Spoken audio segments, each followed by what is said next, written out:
Hello guys, welcome back to my channel Malu voice. ഇന്ന് നമുക്ക് 2024 പുറത്തിറങ്ങിയ മലയാളം ആക്ഷൻ ത്രില്ലർ സിനിമയായ പണിയുടെ കഥയൊന്ന് കേട്ടാലോ. ജോർജ് ജോർജ് ആദ്യമായി സംവിധാനം ചെയ്ത ഈ ചിത്രത്തിൽ അദ്ദേഹം തന്നെയാണ് ഗിരി എന്ന കഥാപാത്രത്തെ അവതരിപ്പിക്കുന്നത്. അപ്പോൾ നമുക്ക് പെട്ടെന്ന് തന്നെ കഥയിലേക്ക് പോവാം. കഥ സ്റ്റാർട്ട് ചെയ്യുന്നതിന് മുന്നേയായി നമ്മുടെ ചാനൽ ആദ്യമായിട്ട് കാണുന്നവർ ഇതുപോലുള്ള നല്ല കഥകൾ കേൾക്കുന്നതിനായി പെട്ടെന്ന് തന്നെ സബ്സ്ക്രൈബ് ചെയ്യുക. കഥയുടെ തുടക്കത്തിൽ തന്നെ തൃശ്ശൂരിലെ 2 യുവ മെക്കാനിക്കുകൾ പെട്ടെന്ന് പണം സമ്പാദിക്കാൻ വേണ്ടി ഒരു കൊലപാതക കരാർ ഏറ്റെടുക്കുകയാണ്. ഡോൺ, സിജോ എന്നായിരുന്നു അവരുടെ പേര്. സ്ത്രീകളെയൊക്കെ വളരെ ലൈംഗിക കണ്ണുകളിലൂടെ മാത്രം കാണുന്ന ഒരാളായിരുന്നു ഡോൺ. ഒരു ദിവസം നല്ല തിരക്ക് പിടിച്ച ടൗണിലൂടെ അവർ രണ്ടുപേരും പകൽ സമയത്ത് നടക്കുന്നതായി കാണിക്കുന്നു. ഒരു ATMന്റെ അടുത്തെത്തിയപ്പോഴാണ് അവരുടെ എതിരെ വരുന്ന ഒരാളോട് ഡോൺ സംസാരിക്കുന്നതായി കാണിക്കുന്നത്. ജോഷിയേട്ടനുമായുള്ള സ്ഥലത്തിൻ്റെ കാര്യം ഒന്ന് തീരുമാനമാക്കിക്കൂടെ, അല്ലെങ്കിൽ ജോഷിയേട്ടൻ്റെ കയ്യിൽ നിന്ന് പണി കിട്ടും എന്നൊക്കെ പറഞ്ഞ് നൈസായിട്ട് ഭീഷണിപ്പെടുത്തുന്നുണ്ട്. അയാളാണെങ്കിൽ വഴിയിൽ തടഞ്ഞു നിർത്തി എൻ്റെ സ്ഥലം അവനെ എഴുതി കൊടുക്കാൻ പറയാൻ നീ ആരാണെന്ന് ചോദിക്കുന്നുണ്ട്. ജോഷിൻ്റെ പണിയെന്നാൽ നമുക്കൊന്ന് കാണാലോ എന്നൊക്കെ പറയുന്നുണ്ട്. എന്നാൽ ഇതേ സമയത്ത് തന്നെ ഡോൺ അവൻ്റെ കയ്യിലുള്ള സ്ക്രൂ ഡ്രൈവർ എടുത്ത് അയാളുടെ കഴുത്തിൽ കുത്തി കയറ്റുന്നു. സിജോ ആണെങ്കിൽ ഒരു കുട നിവർത്തി പിടിച്ച് ഇവരെ ഹൈഡ് ചെയ്ത് പിടിക്കുന്നു. പെട്ടെന്ന് തന്നെ ബോഡി ഉപയോഗത്തിലില്ലാത്ത ആ ATMൽ കൊണ്ടിടുന്നുണ്ട്. ശേഷം അവർ ഉപയോഗിച്ച ഡ്രസ്സ് ടൗണിൻ്റെ ഒരു സൈഡ് പോയിട്ട് മാറ്റിയിട്ട് വരുന്നുണ്ട്. ശേഷം സീൻ മാറി നമ്മുടെ കഥയിലെ നായകനായ ഗിരിയും ഗിരിയുടെ ഭാര്യ ഗൗരിയും അമ്പലത്തിൽ പോയിട്ട് കാറിൽ വരികയായിരുന്നു. അപ്പോഴാണ് ഗിരിക്കൊരു ഫോൺ കോൾ വന്നത്. ഗിരിയേട്ടാ, ഞാൻ ജയരാജാണ്. ഒരു പുതിയ കടയുടെ ഉദ്ഘാടനത്തിന് ശിങ്കാരിമേളം കൊണ്ടുപോയതാണ്. പക്ഷെ അവർ പറഞ്ഞ പൈസ തരുന്നില്ലെന്ന് പറയുന്നു. ഇത് കേട്ട ഉടനെ ഗിരി കാറ് സൈഡാക്കി കടയിലേക്ക് പോകുന്നു. കടയുടെ മാനേജറെ കണ്ട് പൈസ കൊടുക്കാൻ വേണ്ടി ആവശ്യപ്പെടുന്നു. എന്നാൽ അത് പറയാൻ നീ ആരാണെന്ന് കടയുടമ ചോദിക്കുന്നു. പെട്ടെന്ന് തന്നെ ഗിരി അയാളുടെ കരണം നോക്കി ഒന്ന് കൊടുത്തിട്ടാണ് മറുപടി പറയുന്നത്. ശേഷം അവിടെ നിന്നും ഇറങ്ങുന്നു. അപ്പോഴാണ് കടയിലെ ഒരാൾ ബാക്കിലെ വന്നിട്ട് ഗിരിയുടെ കയ്യിൽ പൈസ കൊടുക്കുന്നുണ്ട്. അപ്പോഴാണ് നമുക്ക് ഗിരിയുടെ പവർ എന്താണെന്ന് മനസ്സിലാക്കാൻ പറ്റുന്നത്. ഇതേ സമയം ഡോണിൻ്റെ കാമുകിയെ കാണിക്കുന്നു. അവളാണെങ്കിൽ അവനെ വെയിറ്റ് ചെയ്തിട്ട് വരാത്തതിനാൽ ദേഷ്യപ്പെട്ടു പോകുന്നൊക്കെയുണ്ട്. ശേഷം സീൻ മാറുന്നു. ATMൽ വെച്ച് നടന്ന കൊലപാതകം നാട്ടുകാരും പോലീസും ഒക്കെ പറഞ്ഞിട്ടുണ്ട്. ഡോണും സിജോയും തന്നെയാണ് ATMൻ്റെ അടുത്ത് പോയിട്ട് അയ്യോ ചോര, ബോഡി എന്നൊക്കെ പറഞ്ഞ് നിലവിളിച്ചത്. ബോഡി ഫസ്റ്റ് കണ്ടത് അവരായതുകൊണ്ട് തന്നെ പോലീസ് അവരുടെ ഡീറ്റെയിൽസ് ഒക്കെ വാങ്ങി വെക്കുന്നുണ്ട്. ശേഷം ഡോണിൻ്റെ ഫോണിൽ കോൾ വരുന്നതായി കാണിക്കുന്നു. കൊലപാതകം ചെയ്തതിൻ്റെ പൈസ എവിടെ കൊണ്ടുവരണമെന്ന് അവർ ചോദിക്കുന്നുണ്ട്. അതിന് ഡോൺ നമ്മൾ ആദ്യം കണ്ട് സൂപ്പർ മാർക്കറ്റിൻ്റെ അടുത്ത് വന്നാൽ മതിയെന്ന് പറയുന്നു. അവിടെ എത്തിയപ്പോഴാണ് ഗിരിയുടെ ഭാര്യ ഗൗരി, ആളൊരു സുന്ദരിയാണ്, അവൾ സൂപ്പർ മാർക്കറ്റിൻ്റെ ഉള്ളിലേക്ക് കയറുന്നത് ഡോൺ കാണുന്നത്. ഡോൺ അവളെ ആദ്യമായിട്ടാണ് കാണുന്നത്. നമ്മൾ നേരത്തെ പറഞ്ഞല്ലോ, ഡോൺ സ്ത്രീകളെയൊക്കെ ലൈംഗികപരമായിട്ട് മാത്രമേ നോക്കാറുള്ളൂ. അങ്ങനെ അവൾ സൂപ്പർ മാർക്കറ്റിൻ്റെ ഉള്ളിലേക്ക് കയറിയപ്പോൾ ഡോണും അവളുടെ പുറകെ പോകുന്നു. പെട്ടെന്ന് തന്നെ അവളുടെ വയറിന് കയറി പിടിക്കുന്നു. അവൾ ദേഷ്യം വന്നിട്ട് അവൻ്റെ കർണത്ത് നോക്കി ഒരടിയും കൊടുക്കുന്നുണ്ട്. പെട്ടെന്ന് ഡോൺ ആണെങ്കിൽ കുറേ സോറിയൊക്കെ പറയുന്നു. ശേഷം ഗിരി അങ്ങോട്ട് വരുന്നതായി കാണിക്കുന്നു. സാധനങ്ങളൊന്നും വാങ്ങാതെ തിരിച്ചു വരുന്ന ഭാര്യയെ കണ്ട് അവൻ കാര്യം അന്വേഷിക്കുന്നു. അവളാണെങ്കിൽ ഒന്നും പറയാതെ അവർ രണ്ടുപേരെയും നോക്കി വൃത്തികെട്ടവന്മാർ മാത്രമെന്ന് പറയുന്നു. അപ്പോഴേക്കും ഗിരിക്ക് കാര്യം മനസ്സിലായി. അവൻ ദേഷ്യം വന്ന് അവരെ ആൾക്കാരെ മുന്നിൽ വെച്ചൊക്കെ അടിക്കുന്നു. ശേഷം സീൻ കട്ടായി ഡോണിനെയും സിജോയെയും കാണിക്കുന്നു. ഡോണിനാണെങ്കിൽ ഗിരിയോട് നല്ല പക തീർക്കണമെന്ന് പറയുന്നുണ്ട്. അങ്ങനെ അവർ രണ്ടുപേരും ബൈക്കിൽ പോയി ഗിരിയുടെ വീടൊക്കെ നോക്കി വെക്കുന്നു. ശേഷം സീൻ മാറി ഗിരിയുടെ വീട് കാണിക്കുന്നു. വീട്ടിൽ ഗിരി ഇല്ലെന്ന് ഉറപ്പുവരുത്തിയ ശേഷം ഡോണും സിജോവും ഉള്ളിലേക്ക് കയറുന്നു. ഗൗരി ഇവരെ കണ്ട് വളരെ ഷോക്കാവുന്നു. എന്നാൽ ഡോൺ ആണെങ്കിൽ ചേച്ചി എന്തിനാ പേടിക്കുന്നത്, ചേച്ചിയോട് നമ്മൾ സോറി പറയാൻ വന്നതല്ലേ എന്നൊക്കെ പറയുന്നു. ഗൗരി ആണെങ്കിൽ പേടിച്ചിട്ട് പെട്ടെന്ന് ഓടിപ്പോയി റൂമിൻ്റെ വാതിലടക്കാൻ ശ്രമിക്കുമ്പോഴേക്കും അവരവിടെ വന്ന് അവളെ ബലമായി കൈയും കാലും ഒക്കെ കെട്ടിയിട്ട് റേപ്പ് ചെയ്യുന്നു. അത് സിജു ആണെങ്കിൽ ഫോണിൽ പകർത്തുന്നുമുണ്ട്. ശേഷം സീൻ മാറി ഈ കാര്യങ്ങളൊക്കെ അറിഞ്ഞ് ഗിരിയുടെ വീട്ടിൽ കുടുംബക്കാരൊക്കെ വന്നതായി കാണിക്കുന്നു. ഗിരിയുടെ അമ്മ ഗൗരിയോട് പറയുന്നുണ്ട്, എൻ്റെ മോൾ പേടിക്കേണ്ട, അനുവാദമില്ലാതെ നമ്മൾ സ്ത്രീകളുടെ മേത്ത് ആര് തൊട്ടാലും നമുക്കത് സഹിക്കാൻ പറ്റില്ല. എന്നാലും എൻ്റെ മോൾ ഇതൊക്കെ ഒരു ആക്സിഡൻ്റായി കരുതി എല്ലാം മറക്കണം. ഒരു കുളി കഴിഞ്ഞാൽ ഇതൊക്കെ കംപ്ലീറ്റ് ആയിട്ട് മറന്നേക്കണം, അല്ലാതെ ഇതൊന്നും ജീവിതകാലം മുഴുവൻ ഒരു മുറിവായി കാണരുത്. എന്നാൽ ഗിരി ആണെങ്കിൽ ഒന്നും തന്നെ മിണ്ടുന്നില്ല.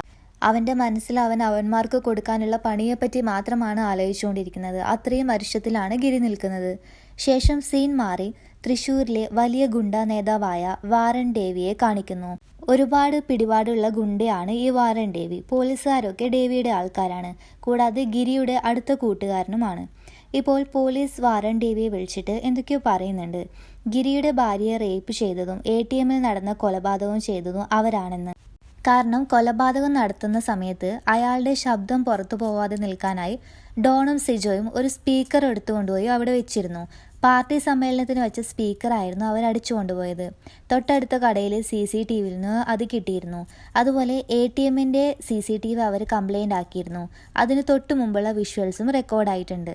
അവന്മാരുടെ ഗ്യാങ് ലീഡർ ഡോൺ ഷിബു ആണെന്നും അവനെ പിടിച്ചാൽ മാത്രമേ അവന്മാരുടെ ഡീറ്റെയിൽസ് കിട്ടുമെന്നും പറഞ്ഞുകൊണ്ട് പോലീസ് ഫോൺ കട്ട് ചെയ്യുന്നു.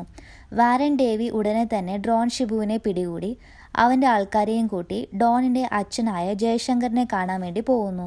നിന്റെ മോൻ എവിടെയെന്ന് ചോദിക്കുന്നു. അയാളാണെങ്കിൽ എനിക്കറിയില്ലെന്നും 2-3 ദിവസമായി ഇങ്ങോട്ടേക്ക് വന്നിട്ട് എന്നും പറയുന്നു. ശേഷം വാരൻ ഡേവിയെ കാണിക്കുന്നു. ഡേവിയാണെങ്കിൽ ഗിരിയെ വിളിച്ച് ഈ കാര്യങ്ങളൊക്കെ പറയുന്നുണ്ട്. ശേഷം സിജോയെയും ഡോണിനെയും കാണിക്കുന്നു. ഡോണിൻ്റെ ഫോണിലാണെങ്കിൽ ഇപ്പോൾ 62ഓളം മിസ് കോൾ വന്നിട്ടുണ്ട്. അപ്പോൾ അവനൊരു കാര്യം മനസ്സിലായി, അവർ ചെയ്ത കാര്യങ്ങളൊക്കെ പുറത്തറിഞ്ഞിട്ടുണ്ട്. പെട്ടെന്ന് തന്നെ അവൻ ഫോൺ എടുത്ത് അവൻ്റെ അച്ഛനെ വിളിക്കുന്നു. എന്നാൽ ഫോൺ എടുത്തത് വാരൻ ഡേവി ആയിരുന്നു. ഫോൺ എടുത്ത ഉടനെ ഡേവി അവൻ്റെ അച്ഛനെ ശക്തമായി ഇടിച്ചു. എവിടെ പോയി ഒളിച്ചാലും നിങ്ങളെ പൊക്കുമെന്ന് പറയുമ്പോഴേക്കും ഡോൺ ഫോൺ കട്ട് ചെയ്യുന്നു. ഫോൺ ട്രാക്ക് ചെയ്യാതെ ഇരിക്കാൻ അവൻ പെട്ടെന്ന് തന്നെ ഫോൺ പുഴയിലേക്ക് ചാടി. എന്നാൽ അവർ പേടിച്ച് ഒളിച്ചോടാൻ തയ്യാറായിരുന്നില്ല. അവൻ്റെ അച്ഛനെ വേദനിപ്പിച്ചതുകൊണ്ട് തന്നെ വാരൻ ഡേവിയോട് പക വീട്ടാൻ തീരുമാനിച്ചു. ശേഷം രാത്രിയായപ്പോൾ സിജോയും ഡോണും ഡേവി അറിയാതെ അവൻ്റെ വീട്ടിൽ കയറുന്നു. ഇതേസമയം ഡേവി ആണെങ്കിൽ നല്ല ഉറക്കമായിരുന്നു. അവർ പെട്ടെന്ന് തന്നെ ഡേവിയുടെ കാലും കൈയും കെട്ടിയിട്ട് ഡേവിയെ അടിച്ചു. പെട്ടെന്ന് ഉറക്കത്തിൽ നിന്ന് എഴുന്നേൽക്കുന്നുണ്ടെങ്കിലും കെട്ടിയിട്ട കാരണം ഡേവിക്ക് അനങ്ങാൻ പോലും പറ്റുന്നുണ്ടായിരുന്നില്ല. നിനക്ക് എന്നോട് എന്തെങ്കിലും ദേഷ്യമുണ്ടെങ്കിൽ എന്നോട് തീർക്കണം, അല്ലാതെ എൻ്റെ അച്ഛനെയല്ല വേദനിപ്പിക്കേണ്ടത് എന്നും പറഞ്ഞ് ഡേവിയുടെ തന്നെ തോക്കെടുത്ത് ഡേവിയെ വെടിവെച്ച് കൊല്ലുന്നു. ശേഷം പിറ്റേ ദിവസം ഇത് എല്ലാവരും അറിയുന്നു. ഇപ്പോൾ ഗിരിയും ഡേവിയുടെ ബോഡി കാണാൻ വേണ്ടി അങ്ങോട്ടേക്ക് പോകുന്നുണ്ട്. ഗിരി ആണെങ്കിൽ ഡേവിയുടെ ഓരോ ഓർമ്മകൾ കൊണ്ട് വളരെ സങ്കടത്തോടെ അവിടെ നിന്ന് തിരിച്ച് കാറിലേക്ക് വരികയായിരുന്നു. അപ്പോഴാണ് നേരെ നടു റോഡിൽ ഒരു കാറ് നിർത്തിയിട്ടതായി കണ്ടത്. ഗിരി പെട്ടെന്ന് തന്നെ ഡോർ തുറന്ന് പുറത്തേക്ക് ഇറങ്ങുമ്പോഴേക്കും ഡോൺ തോക്കെടുത്ത് വെടിവെക്കുന്നു. ഗിരിക്ക് വെടി കൊള്ളുന്നുമുണ്ട്. ശേഷം ഗിരി കാറിൻ്റെ ഉള്ളിൽ നിന്ന് അവൻ്റെ തോക്കെടുത്ത് തിരിച്ച് ഫയർ ചെയ്തപ്പോഴേക്കും ഡോണും സിജോവും വണ്ടിയെടുത്ത് പറപ്പിച്ചു വിട്ടു. ഗിരി അവൻ്റെ കാർ എടുത്ത് അവരെ ഫോളോ ചെയ്തു പോകുന്നു. ശേഷം തൻ്റെ കാർ വെച്ച് അവരുടെ ബൈക്ക് ഇടിച്ച് തെറിപ്പിക്കുന്നു.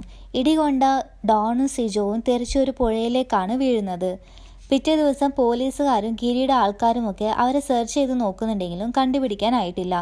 അവർ മരിച്ചിട്ടുണ്ടോ ഇല്ലയോ എന്ന് പോലും ആർക്കും അറിയില്ലായിരുന്നു. കാരണം ബോഡി എവിടുന്നും കിട്ടിയിട്ടുമില്ല. ശേഷം കുറേ മാസങ്ങൾക്ക് ശേഷമുള്ള കാര്യങ്ങൾ കാണിക്കുന്നു. ഡേവി മരിച്ച വിഷമം എല്ലാവരും തരണം ചെയ്ത് വരുമ്പോഴായിരുന്നു അടുത്ത ട്വിസ്റ്റ്.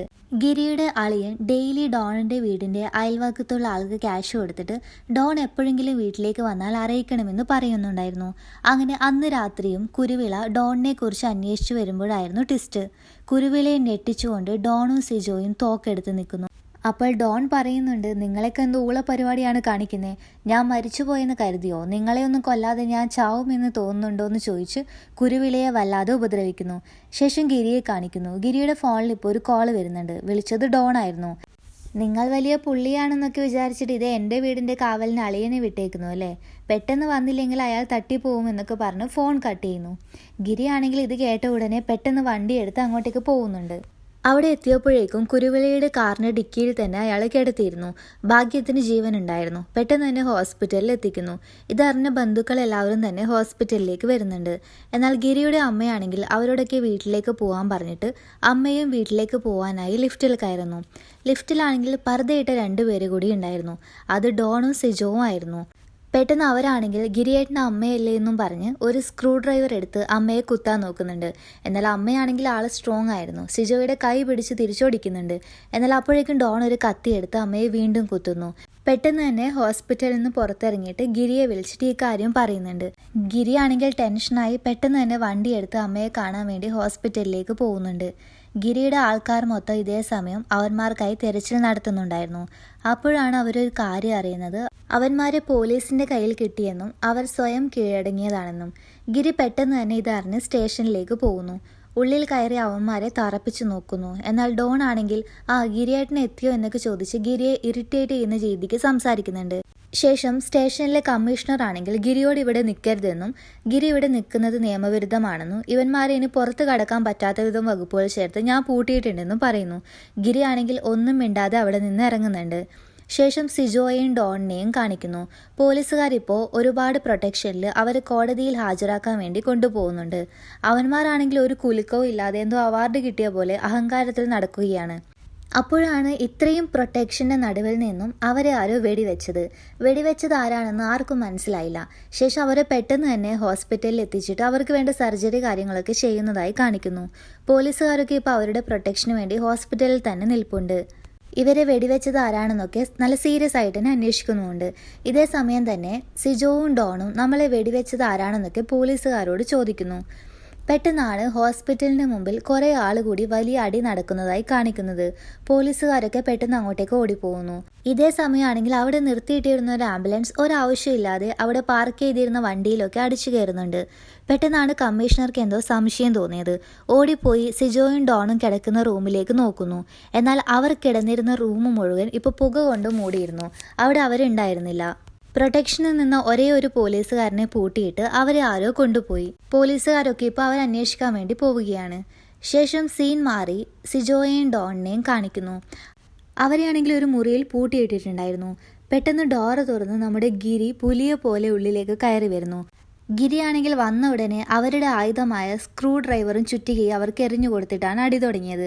പിന്നെ കുറേ നേരം അവർ 3 പേരും ഫൈറ്റ് ചെയ്ത് നിൽക്കുന്നുണ്ട്. എന്നാൽ ഗിരി അവൻ്റെ അരിശം തീരുന്നത് വരെ അവരെ ചുറ്റിക കൊണ്ടൊക്കെ അടിച്ചു വീഴ്ത്തുന്നു. അവരെ നിലത്ത് വീണിട്ടും അവരുടെ മുഖത്ത് ഒരു ഭയം പോലും കാണാൻ ഗിരിക്കാവുന്നില്ല. ഗിരിയുടെ ദേഷ്യം കൂടി വന്നു. അവൻ 2 പേരെയും കൈ രണ്ടും കൂട്ടിക്കെട്ടി അവിടെയുണ്ടായ ഒരു പട്ടികയിൽ തൂക്കിയിടുന്നു. എന്നാലും അപ്പോഴും ഗിരിയെ ഓരോന്ന് പറഞ്ഞവർ വീണ്ടും ഇറിറ്റേറ്റ് ചെയ്യുന്നുണ്ടായിരുന്നു.